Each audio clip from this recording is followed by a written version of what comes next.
Gorilas non é un xogo de mesa, é un xogo de cartas para xogar mentres se escala.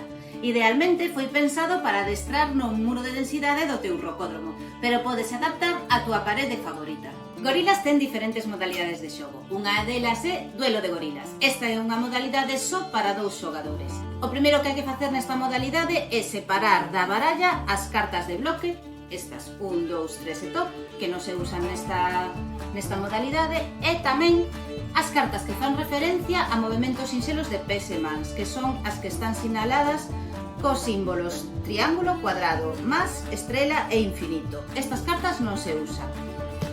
Quedarános un mazo de 41 cartas que barallaremos e repartiremos 10 a cada participante, que as collerá sen que o contrario as vexa.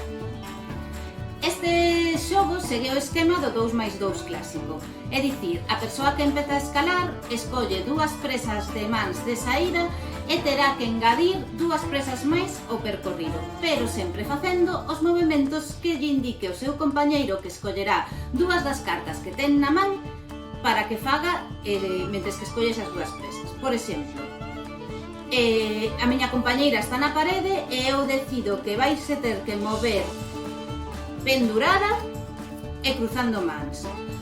Unha vez que escollo as cartas xa quedan á vista do resto dos xogadores.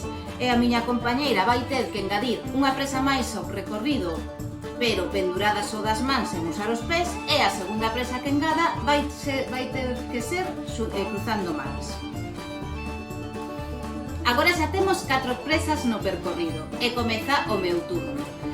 Agora teño que engadir 2 presas de mans a maiores no percorrido usando os movimentos que me indica a miña compañeira, que das cartas que ten na man escolle, por exemplo, talón e bicicleta. Polo tanto, eu vou ter que engadir unha presa máis ao percorrido usando un talón, e a segunda presa que engada vai ser facendo o movimento da bicicleta. Agora xa temos 6 presas no percorrido. Continuaremos o xogo así hasta que se nos acaben as cartas ou ata que unha das xogadoras caia.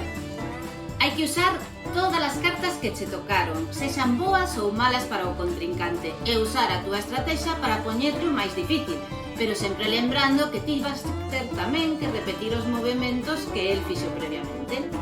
Este xogo gaña quen remate o 2+2 sen caer e sen que o seu compañeiro lle lembre aos movimentos que ten que facer nin as presas que ten que coller. Queres saber que outras modalidades de xogo ten Gorilas? Bota unha ollada aos outros vídeos.